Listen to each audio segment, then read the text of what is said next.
जिस तरह से जियो पॉलिटिक्स चेंज हो रही है, रैपिडली शिफ्ट आ रहा है from cross Atlantic to Asia Pacific, तो बेसिकली ये क्या है और क्या इंडिया इस सारी सिचुएशन को रीड नहीं कर पा रहा, वो अपनी फॉरेन पॉलिसी इसके अकॉर्डिंग नहीं बना पा रहा। जो एस जयशंकर है इनके फॉरेन मिनिस्टर इंडिया के, उन्होंने ये कहने की भी कोशिश की थी कि the world should look towards India, कि India is the leader of global south. PM Modi हैं उनके, तो वो कैसी स्टेटमेंट देते हैं। जो पहले उन्होंने स्टेटमेंट दी थी उसमें उन्होंने कहा था कि जो पानी और खून वो एक साथ नहीं बह सकते, पानी और खून भी एक साथ नहीं बह सकता। मतलब ये वो करना चाह रहे हैं कि एक पूरी 240 मिलियन जो आबादी है पाकिस्तान की, उन सबको पानी काटना चाहते हैं। तो ये तो ह्यूमैनिटेरियन एक क्राइसिस होगा ना। और एक और रिसेंटली जो मोदी साहब का बयान आया था कि रोटी खाओ या फिर मेरी गोली खाओ। रोटी खाओ वरना मेरी गोली तो है ही। जो वॉर्स हैं, जो कन्वेंशनल वॉर्स हैं और वॉर्स वो चल रही हैं, उसके मुख्तलिफ थिएटर्स खुले। ये वही जो हम global south versus global north कह रहे हैं, उसका एक थिएटर वहाँ यूक्रेन में खुला हुआ है, एक थिएटर उसका ये जो इंडियन पाकिस्तान जो कॉन्फ्लिक्ट हुआ है ये भी उसका एक थिएटर है, एक मिडिल ईस्ट के अंदर उसका थिएटर खुला हुआ है, ठीक है। एक नया थिएटर जो खुल गया अफ्रीका में, एग्जैक्टली वहाँ भी थिएटर है उसका, और जो इनकी नॉर्थ ईस्टर्न स्टेट्स में खुला हुआ है। जो इंडस वाटर ट्रीटी है एक बायलैटरल ट्रीटी थी, इसको एक ये यूएन ने कराई थी, तो ये किस तरह ये इसको यूनिलैटरली तोड़ सकते हैं। China will never do what India is doing against the people in Pakistan, try to deny water in the Indus River to the people in the downstream in Pakistan. Don't do unto others what you do not want others do unto you. Dhruv Rathee खुद उनको defend नहीं कर पा रहा ना, तो इस वजह से इस तरह की तवीलें अपनी ही वीडियो के अंदर पेश कर रहा है। मैंने अपने वीडियोस में पुतिन के खिलाफ भी आवाज उठाई है, डोनाल्ड ट्रंप के खिलाफ भी उठाई है, रशिया के खिलाफ भी बोला है, अमेरिका के खिलाफ भी बोला है, चाइना के खिलाफ भी बोला है, जापान के खिलाफ भी। क्योंकि जो उन्होंने बीज बोया हुआ है ना 20 साल से, तो वो अब फसल पक गई हुई है ना नफरत की।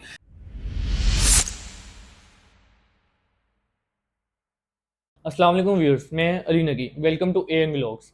तो व्यूअर्स, जो रिसेंट जियो पॉलिटिकल शिफ्ट आ रहा है और जिस तरह से ध्रुव राठी ने भी पाकिस्तान के खिलाफ एक दोबारा से एक वीडियो बनाई है जिसमें उसका टाइटल है my response to Pakistanis. So हम ये इस वीडियो में ये डिस्कस करेंगे कि from post Pahalgam attack to Indian foreign policy and operation Sindoor. तो हम डिस्कस करेंगे क्या इंडियन फॉरेन पॉलिसी को इस सब पोस्ट पहलगाम अटैक से क्या धचका पड़ा है, पूरी वर्ल्ड में उनकी पोजीशन कहाँ पे है, उनकी स्टैंडिंग कहाँ पे है, और क्या वो इस सब को दोबारा रिवाइव कर पाएंगे फ्यूचर में। तो इस सब को डिस्कस करने के लिए हमारे पास एनालिस्ट जो जियो पॉलिटिक्स में नजर रखते हैं वाजी साहब मौजूद है। अस्सलाम वालेकुम वाजी साहब। वालेकुम अस्सलाम जी, आपके व्यूअर्स को भी सलाम। तो वाजी साहब, आप तो पहले ये बताइए ना कि जिस तरह से जियो पॉलिटिक्स चेंज हो रही है, रैपिड शिफ्ट आ रहा है from cross Atlantic to Asia Pacific, तो बेसिकली ये क्या है और क्या इंडिया इस सारी सिचुएशन को रीड नहीं कर पा रहा, वो अपनी फॉरेन पॉलिसी इसके अकॉर्डिंग नहीं बना पा रहा। देखें जी, जो आपने जियोपॉलिटिकल शिफ्ट बताया ना कि from cross Atlantic to Asia Pacific, ये आया by the rise of China, क्योंकि अब से कुछ अर्सा पहले तक ये चीज़ इस तरह से डिस्कस नहीं हो रही थी। तो with the sudden rise of China, तो इस खित्ते में बेसिकली जो एशिया पैसिफिक हम डिस्कस कर रहे हैं, ये हमारा रीजन है। तो इसमें ग्लोबल साउथ के जितने भी कंट्रीज़ हैं ना, वो सबसे ज़्यादा पॉपुलेशन तो बेसिकली ग्लोबल साउथ की है। Around 80% of the population of the world जो है वो ग्लोबल साउथ की है। जो ग्लोबल नॉर्थ है ना, बेसिकली उसमें आप सारा यूरोप कह सकते हैं, या वो कंट्रीज़ जो जिस तरह से अमेरिका है जिसमें, ठीक है ना, तो उनमें जो ग्लोबल नॉर्थ की पॉपुलेशन है वो एक्चुअली 20% है। तो ये जो आपको समझना पड़ेगा कि जो इस वक्त की जो दुनिया है जिसमें हम इस वक्त रह रहे हैं, ये बेसिकली है क्या। इसको हम मोटा मोटा 3-4 चीज़ें हैं जो कि हम अभी समझ लेते हैं। अब है बेसिकली मल्टीपोलर वर्ल्ड, तो इससे पहले ये मल्टीपोलर नहीं थी। तो मल्टीपोलर वर्ल्ड किस लिए मैं कह रहा हूँ, क्योंकि अब इसमें 3 ग्रेट पावर्स हैं। तो ग्रेट पावर बेसिकली क्या है, ग्रेट पावर ये होती है कि जो अपने बॉर्डर से दूर किसी भी इवेंट को इन्फ्लुएंस कर सके, ठीक है जी, जो अपनी सॉवरेनिटी को, अपनी टेरिटोरियल इंटेग्रिटी को अपने बिहाफ डिफेंड कर सके, जो, ठीक है जी। जो तीसरी उसकी ग्रेट पावर की खूबी ये होती है कि उसको जो कोई भी उसकी पॉलिसी जो है वो कोई दूसरा मुल्क चेंज ना करवा सके बाय फोर्स, ठीक है। तो इस वक्त 3 ग्रेट पावर्स हैं दुनिया की, जिसमें अमेरिका है, चाइना है और रशिया है। तो उसमें से जो चाइना और रशिया है ना, ये तो बेसिकली ग्लोबल साउथ को रिप्रेजेंट करते हैं। तो जैसा कि कुछ अर्सा पहले जो एस जयशंकर हैं इनके फॉरेन मिनिस्टर इंडिया के, उन्होंने ये कहने की भी कोशिश की थी कि the world should look towards India, कि India is the leader of global south. तो बेसिकली वो इस चीज़ को फिर मिसरीड करते हैं कि जो ग्लोबल साउथ है ना, उसको लीडर की ज़रूरत नहीं है, तो उसको कोई एक सिंगल लीडर नहीं है उसका। तो बेसिकली ग्लोबल साउथ बेसिकली किस तरह से तरक्की करना चाहता है, वो बेसिकली विन विन एग्रीमेंट्स होते हैं, यानी जितने भी उसके कंट्रीज़ हैं उसमें शामिल ग्लोबल साउथ में, तो उनके जो एग्रीमेंट्स होते हैं वो विन विन सिचुएशन होती है दोनों कंट्रीज़ के लिए। अब इसको हम देख लेते हैं कि ये तो 3 ग्रेट पावर्स हमने डिस्कस की, तो अब ये 4th इंडस्ट्रियल जो रेवोल्यूशन आया है ना, जो which is led by AI, तो इसके बाद की जो सिचुएशन है ना, उसमें इस वक्त जो टेक जायंट है ना, बेसिकली टेक्नोलॉजी की फील्ड में, वो तो सबसे बड़ा इस वक्त चाइना है। उसकी रीज़न देखें, China is the first country जिसने ये 1 जनवरी को एक प्रोटोटाइप उनका एक एयरक्राफ्ट है J-36, उन्होंने वो टेस्ट किया, जिसको basically it has 3 engines, so it will have more speed, more thrust, so it will operate in the near space mean आप समझें कि उसका अल्टीट्यूड जो होगा वो around 20 kilometre above to 100 kilometre, क्योंकि 100 किलोमीटर के बाद स्पेस शुरू हो जाती है, तो इसका मतलब है वो शॉट डाउन नहीं किया जा सकेगा। अच्छा, दूसरी चीज़, तो रेडार में भी नहीं आ सकेगा, रेडार में भी नहीं आ सकेगा। और दूसरी चीज 6th जनरेशन, जी एग्जैक्टली 6th जनरेशन, तो ये चाइना ने ऑलरेडी टेस्ट कर चुका है इसको, ठीक है। अब मैं आपको सिर्फ ये चीज़ें बता दूं कि चाइना टेक्नोलॉजी में किधर चला गया है। दूसरी चीज़, चाइना ने बेसिकली हाइपरसोनिक ग्लाइड व्हीकल का एक कामयाब तजर्बा किया है, ठीक है।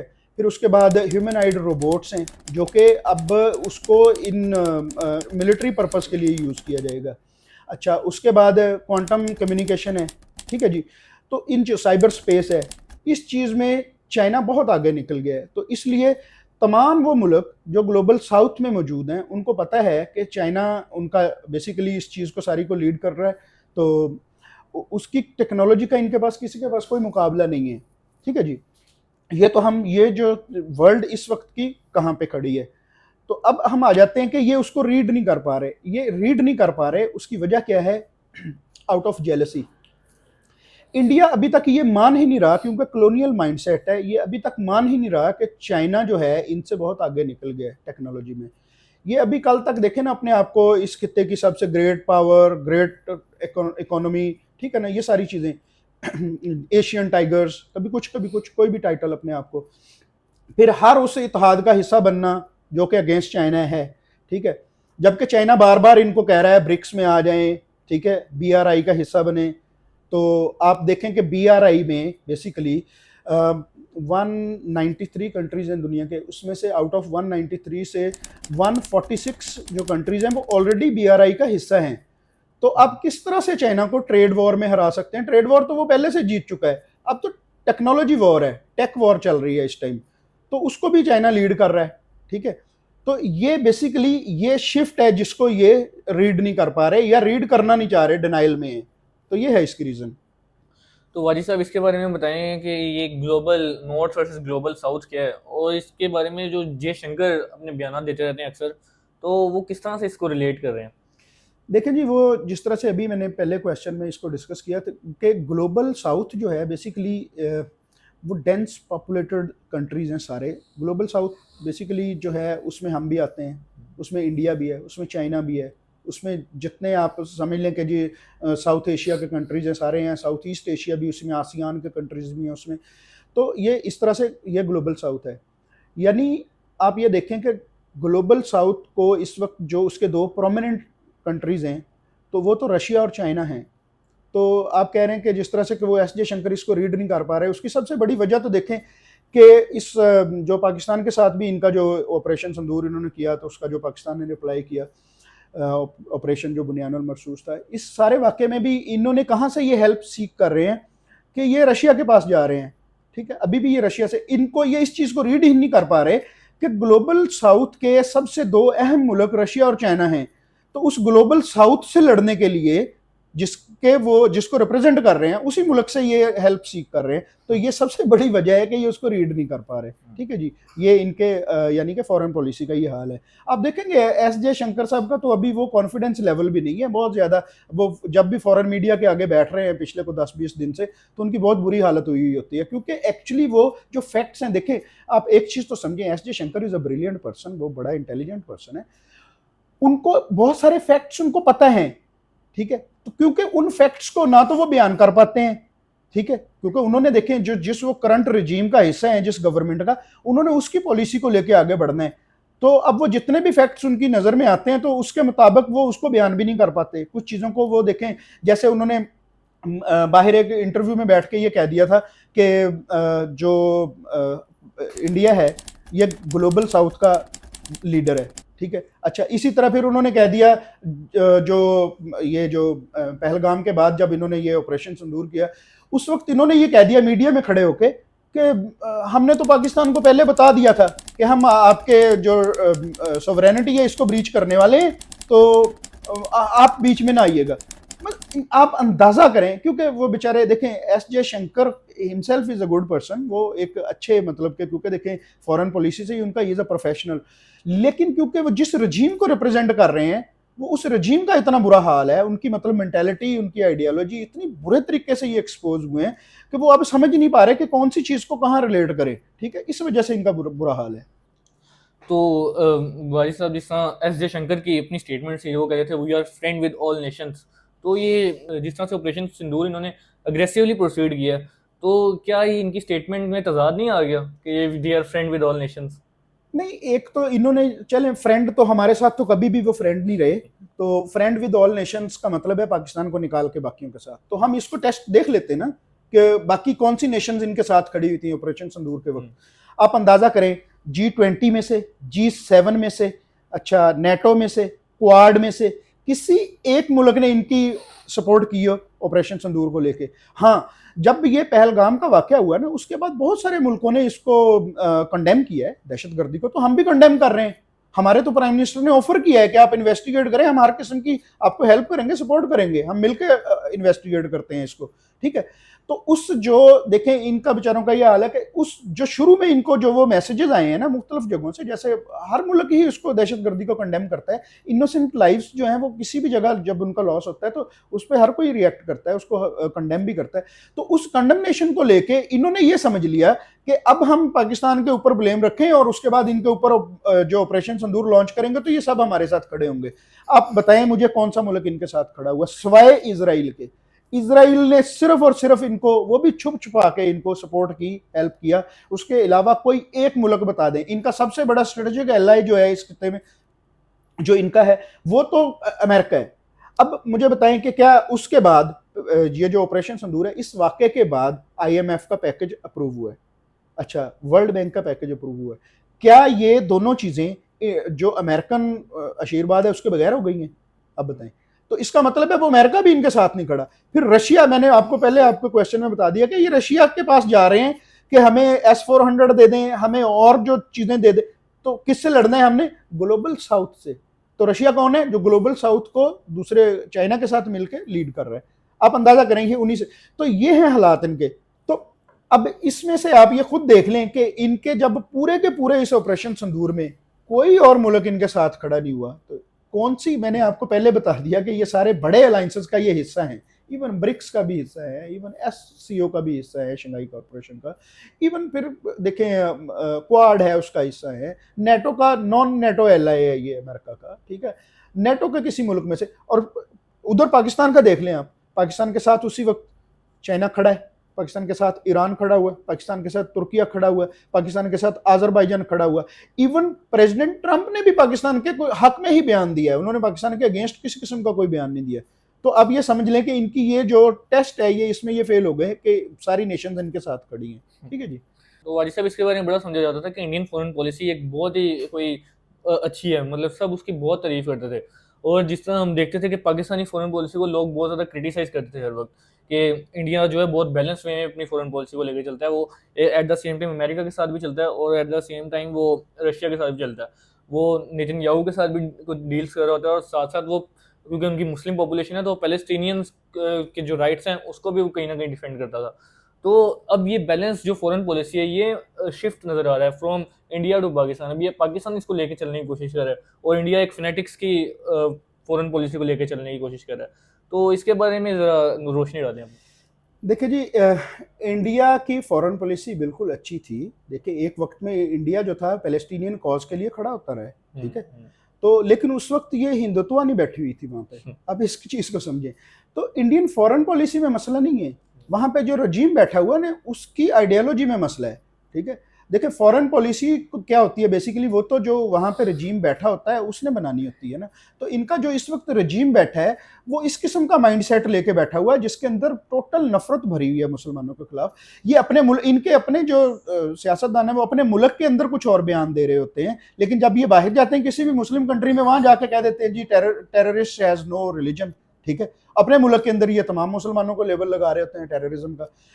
तो मसला इंडियन फॉरेन पॉलिसी में नहीं है, मसला जो है वो वहां पे जो करंट रजीम बैठा है उसकी आइडियोलॉजी में, उसकी थिंकिंग के अंदर है कि वो उन्होंने जब 15-20 साल से नफरत बेची है तो वो हर किस्म की नफरत बेची उन्होंने।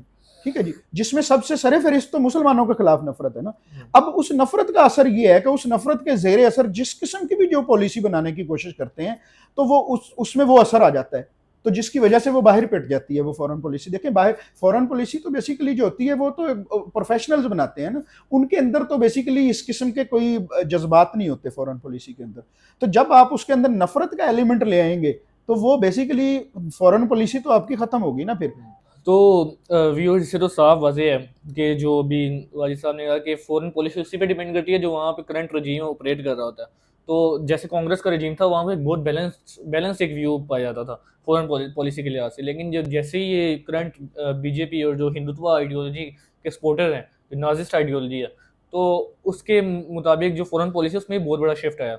और जो ध्रुव राठी ने इसके बारे में डिस्कस किया था, उसने भी अपनी वीडियो में ये जो इंडियन फैनेटिक्स है और इंडियन जो फंडामेंटलिस्ट हैं, जो हिंदुत्व फंडामेंटलिस्ट हैं, उसको डिफेंड नहीं किया था। तो उसने ये बात उसने मानी थी कि जो इंडियन जो हिंदुत्व फंडामेंटलिस्ट हैं वो मुल्क में देशद्रोही का काम कर रहे हैं। तो इसके बारे में जरा वाजिद साहब ने। देखिए जी, ध्रुव राठी बेसिकली तो उनको पता है कि उनकी फ़ैन फॉलोइंग पाकिस्तान में भी है, मतलब लोग उनको पाकिस्तान में भी सब्सक्राइब किया हुआ है। तो जो उन्होंने पहली वीडियो से डैमेज हुआ है ना, अब उसको वो बेसिकली डैमेज कंट्रोल करना चाह रहे हैं मुख्तलिफ चीज़ें तवीलें पेश करके। तो इस वीडियो के शुरू में भी वो कुछ चीज़ें इस तरह की कहते हैं जो बाद में उनकी अपनी ही बातों से कंट्रोडिक्ट करती हैं, जो जिस बात को वो खुद ही कह रहे हैं, जिसमें आप सबसे बड़ी मिसाल ले लें जो कर्नल सोफिया की वो बात कर रहे हैं कि क्योंकि उनके बीजेपी का ही बंदा मतलब उठ के किसी जगह पब्लिकली कह रहा है कि हमने पाकिस्तानियों को जवाब जो दिया है ना, तो हम उन्हीं की बहन ने उनको जवाब दिया। तो समाज के लिए जान लगा रहे और जिन्होंने हमारी बेटियों के सिंदूर उजाड़े थे वही कटे पिटे लोगों को हमने उन्हीं की बहन भेज करके उनकी ऐसी तीसरी करवाई। अंदाजा करें, मतलब वो कोई बात नहीं है, हमारी बहन ही है, वो कोई इशू नहीं है। तो लेकिन क्योंकि आप इनका माइंड सेट चेक करें, जिसको ध्रुव राठी भी बेचारा मतलब कि इनको डिफेंड नहीं कर पा रहा, ठीक है, तो उसको पता है कि ये चीज़ें पाकिस्तानी, जब मैं वीडियो बनाऊंगा तो पाकिस्तानी ये चीज़ें निकाल के मेरे सामने रख देंगे, तो उस डर से उसने वो चीज़ें पहले ही डिस्कस कर ली हैं उसके अंदर। ठीक है, फिर वो अपनी वीडियो में कह रहा है मैंने उसको क्रिटिसाइज किया, मैंने इसको किया, मैंने फलाने मुल्क को किया। मैंने अपने वीडियोस में पुतिन के खिलाफ भी आवाज उठाई है, डोनाल्ड ट्रंप के खिलाफ भी उठाई, रशिया के खिलाफ भी बोला है, अमेरिका के खिलाफ भी बोला, चाइना के खिलाफ भी बोला है, जापान के खिलाफ भी बोला, टर्की में एर्डोगान की भी पोल खोली है, इजराइल में नेतन्याहू की भी पोल खोली है, गाजा के लिए भी आवाज उठाई है, सोमालिया के आम लोगों के लिए भी आवाज उठाई। वो ठीक है, वो आपका राइट है, आप क्रिटिसाइज करें, हम क्रिटिसाइज करने से नहीं रोकते। आप पाकिस्तान आर्मी को क्रिटिसाइज करना चाहते हैं, करें, ठीक, हम उसका जवाब दे लेंगे आपको, लेकिन अब फैक्ट्स को तो तोड़ मरोड़ के पेश ना करें। आप कल तक कह रहे थे हम कि जी इंडिया का कोई नुकसान हुआ पाकिस्तान के, आप अभी भी अपनी इस वीडियो के अंदर भी आप फैक्ट्स तोड़ मरोड़ के पेश कर रहे हैं। फलाना एयरबेस हमने उड़ा दिया, फलाना एयरबेस, रहीम यार खान पे भी एयरबेस उड़ा दिया इन्होंने, वो किंग जायद जो सिविलियन पर्पस के लिए छोटा सा एयरपोर्ट बना हुआ है उसकी बात करें।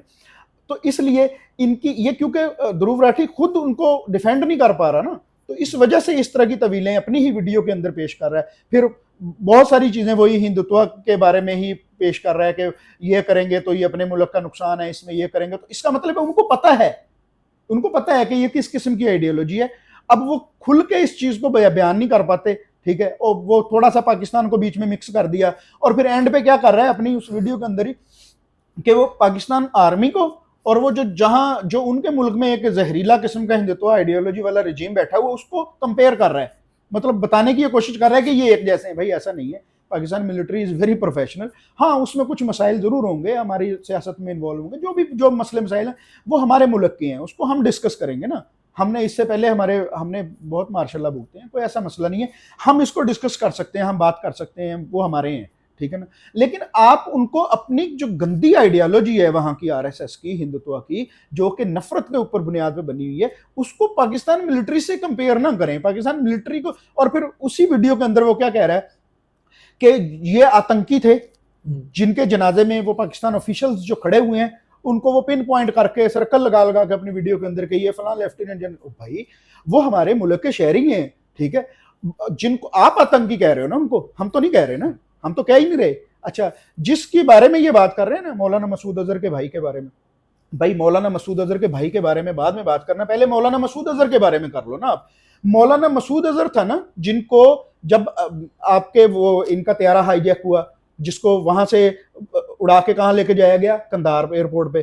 कंधार पे किसकी उस वक्त अफगानिस्तान में हुकूमत थी? अफगान तालिबान की। उसके इवज जो है वो उनको मौलाना मसूद अजहर को रिहा करवाया गया इंडिया से। तो उसी अफगान तालिबान की हुकूमत आज भी बैठी हुई है, उसके साथ आप कह रहे हैं कि हम एम्बेसडर लेवल की एंगेजमेंट करते हैं। इनका अपना नैरेटिव इतना बोधा है, वो एक जगह से किसी और जगह निकल जाता है, दूसरी जगह से। इसका मतलब है ये क्लेवर बनने की कोशिश कर रहे हैं कि जहां से मुफाद नजर आता है वहां भाग के जाते हैं। पहले रशिया के साथ भी देखिए, रशिया को भी पता चल गया अब इनका, रूस को भी इनको पता चल गया कि ये जब जिस वक्त उसके ऊपर पाबंदियां लगी हुई थी, उसी का ऑयल ले लेके इन्होंने सस्ते दामों उसको रिफाइन करके पूरे यूरोप को बेचा है, ठीक है, उसको सब पता है। 45% इनकी जो थी डिफेंस ट्रेड थी, जो चीजें इनसे लेते थे रशिया से, 45% थी 2018 तक। 2020, 22, 23 में जाके वो 29-30% रह गई हैं। यानी ये क्योंकि ये वहां से लेने की बजाय भाग भाग के ये रफाइल लेने फ्रांस पहुंच गए, ठीक है, वेस्ट को खुश कर रहे थे, इनको इतना भी सेंस है इनको। लेकिन फिर अब जब ये सारा वाकया हुआ तो फिर रशिया पहुंच गई है। ये है इनके हालात। तो वो तो व्यूअर्स सब वाज़ेह है ना कि जिस तरह से वहाँ पे हिंदुत्व और आरएसएस की जो आइडियोलॉजी है वो किस तरह से प्रोसीड कर रही है, और उससे रिलेटेड जो ये पीएम मोदी हैं उनके, तो वो कैसी स्टेटमेंट्स देते हैं। जो पहले इन्होंने स्टेटमेंट दी थी उसमें उन्होंने कहा था कि जो पानी और खून वो एक साथ नहीं बह सकते। पानी और खून भी एक साथ नहीं बह सकता। मतलब ये वो करना चाह रहे हैं कि एक पूरी 240 मिलियन जो आबादी है पाकिस्तान की, उन सबका ये पानी काटना चाहते हैं। तो ये तो ह्यूमैनिटेरियन एक क्राइसिस होगा ना। तो इसके बारे में जरा बताएं। और एक और रिसेंटली जो मोदी साहब का बयान आया था कि रोटी खाओ या फिर मेरी गोली खाओ। रोटी खाओ वरना मेरी गोली तो है ही। तो इनका माइंडसेट आप चेक करें। और राठी साहब अपनी वीडियोस में इसके बारे में बोलने के बजाय, ये जो पर्टिकुलर फ्रेजेस हैं इनके बारे में बोलने के बजाय, ये पता नहीं कौन सी तावीलें पेश कर रहे हैं। आप बताएं इसके बारे में। देखें, राठी ने अपना चैनल बैन नहीं करवाना। तो देखें, मोदी की तो प्रॉब्लम है, मोदी को ये खून, ये गोली, इस चीज़ों से वो वाकिफ़ है, ठीक है ना, क्योंकि उसने गुजरात में यही किया, अपनी पॉपुलेशन के ऊपर ये करता है। जब वो पाकिस्तान की बारी आती है तो फिर वहाँ नहीं होता उससे। वो इतना बेचारा झुंझलाया हुआ है, इतना परेशान है, ये सारे ऑपरेशन संदूर की नाकामी के बाद उसका जितना नुकसान हो गया, उनके तैयारे गिर गए, फिर उसके बाद उसको फ्रांस को अलग से एक्सप्लेनेशनें देनी पड़ी, रशिया भाग के गया, वहाँ से इनको कुछ नहीं मिला, ठीक है। चाइना ने इनका वैसे ही जो है ना, जो नॉर्थ ईस्टर्न स्टेट्स हैं उसके अंदर इनका वैसे नाटका बंद किया हुआ है। वो उसने ऊपर से उन्होंने इसको भी क्लेम कर लिया साथ, जो लद्दाख है, ठीक है। तो इसका इन सारी चीज़ों की वजह से वो इतना अंडर प्रेशर है। इनका जो फॉरेन मिनिस्टर है उसकी आप जहां बैठता है किसी फॉरेन मीडिया के आगे, आप वही एस जयशंकर है, तो उनकी आप चेक कर ले लैंग्वेज। पहले जो एस जयशंकर थे वो बरसता होता था ना, हाँ। लेकिन अब उनको देखें कि वो बेचारों को वो हकला रहे होते हैं, ठीक है ना। बहुत ज़्यादा, बहुत बुरी हालत है इनकी, इस पूरे रजीम की बुरी हालत है। तो इसलिए मोदी को हम तो इस चीज़ को सीरियस ही नहीं लेते। हम तो इसलिए देख रहे होते हैं कि जैसे कोई कार्टून नेटवर्क चल रहा है ना, कि जी गोली खाओ, फलाना खाओ, वो अपने लोगों को खुश करता है। क्योंकि मैंने बताया कि नफरत के ऊपर साहब जो वहाँ तो लोगों को शोर था, लोग मतलब इतना खुश हो रहे हैं। तो एग्जैक्टली, क्योंकि जो उन्होंने बीज बोया हुआ है ना 20 साल से, तो वो अब फसल पक गई हुई है ना नफरत की। तो ये तो होगी। मोदी इस तरह की स्टेटमेंट्स देने का वैसे भी चैंपियन है, ठीक है। ओके, क्या उसने कुछ दिन पहले कहा, the era of wars has ended, ठीक है जी, और एरा ऑफ टेररिज्म रिमेन्स, ये उसने कहा। अब मतलब अंदाजा करें कि वो कह रहा है कि जो जंगों का दौर खत्म हो गया, अब टेररिज्म का दौर अभी भी चल रहा है। और भाई ये उलट है, ठीक है। टेररिज्म का दौर खत्म हो चुका, वॉर अगेंस्ट टेररिज्म खत्म हो गई। मैंने पिछली वीडियो में भी ये कहा था, वॉर अगेंस्ट टेररिज्म खत्म ना होती तो अहमद अशरा के साथ प्रेसिडेंट ट्रम्प मिल रहे होते। अलकायदा ऑपरेटिव था ना वो, ईरान के साथ न्यूक्लियर टॉक्स यूएस कर अच्छा आगे चले, अफगान रजीम के साथ जो अफगान तालिबान है उनके साथ तो आप खुद एंगेज कर रहे हैं, ठीक है। तो इसका मतलब है वॉर अगेंस्ट टेररिज्म खत्म हो चुकी है, इनको भी पता है। अच्छा, जो वॉर्स हैं, जो कन्वेंशनल वॉर्स हैं, हॉट वॉर्स वो चल रही हैं, उसके मुख्तलिफ थिएटर्स खुले। ये वही जो हम global south versus global north कह रहे हैं, उसका एक थिएटर वहाँ यूक्रेन में खुला हुआ है। एक थिएटर उसका ये जो इंडियन पाकिस्तान जो कॉन्फ्लिक्ट हुआ है, ये भी उसका एक थिएटर है। एक मिडिल ईस्ट के अंदर उसका थिएटर खुला हुआ है, ठीक है। एक नया थिएटर जो खुल गया अफ्रीका में, एग्जैक्टली वहां भी थिएटर है उसका। और जो इनकी नॉर्थ ईस्टर्न स्टेट्स में खुला हुआ है, अभी 2 दिन पहले की ये न्यूज है कि इन्होंने जल्दी में S-400 वहां पे मूव किया है सिलीगुड़ी कॉरिडोर के ऊपर, और राफेल पहले से वहां इनके हाथी मारा पे लगे हुए हैं।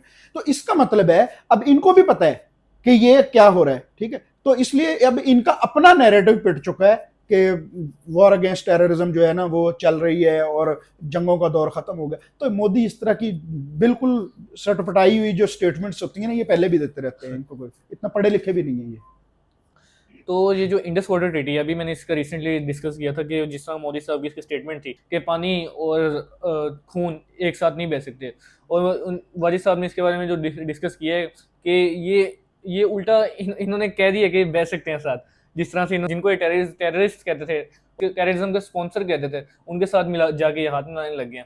तो अब वाजिद साहब इसके बारे में बताएं कि ये जो इंडस वाटर ट्रीटी है एक बायलैटरल ट्रीटी थी, इसको एक ये यूएन ने कराई थी। तो ये किस तरह ये इसको यूनिलैटरली तोड़ सकते हैं, और किस तरह ये अब तो चाइना भी इसके बारे में बोलने लग गया कि ये पाकिस्तान की सोवरेनिटी है। तो इसके बारे में ज़रा रोशनी डालें। देखें, जो इंडस वाटर ट्रीटी थी ना, इसको सस्पेंड करना इंडिया की सबसे बड़ी गलती है। उसकी रीज़न क्या है कि पहले ये बायलैटरल था ना, अब ये बायलैटरल नहीं रहा। और ये हमारी जो जियोपॉलिटिक्स थी ना, पहले ये रीजनल थी, इंडिया पाकिस्तान। अब ये रीजनल नहीं है, इंटरनेशनल हो गई है, क्योंकि इसमें चाइना एंटर हो गया। अपर स्ट्रीम पे चाइना बैठा है तिब्बत पे, तो ये तमाम जो रिवर्स हैं ये वहीं से निकलते हैं, जिसमें इंडस रिवर भी है। इंडस रिवर का जो पानी है वो वहीं से निकलता है, आगे कुछ जो दरिया आगे आके इंडस रिवर फॉर्म करते हैं। इसी तरह जो इनका ब्रह्मपुत्र है ना रिवर, वो भी वहीं से निकलता है। तो मैं ये अभी कुछ दिन पहले देख रहा था, जो प्रोफेसर विक्टर गांव है ना, एक स्ट्रेटेजिक एनालिस्ट हैं चाइना से, वो ये कह रहे थे वो इनको लेक्चर देने की कोशिश कर रहे थे कि तुम लोग वो काम मत करो जो तुम नहीं चाहते कि दूसरे तुम्हारे साथ करें। China will never do what India is doing against the people in Pakistan, try to deny water in the Indus River to the people in the downstream in Pakistan.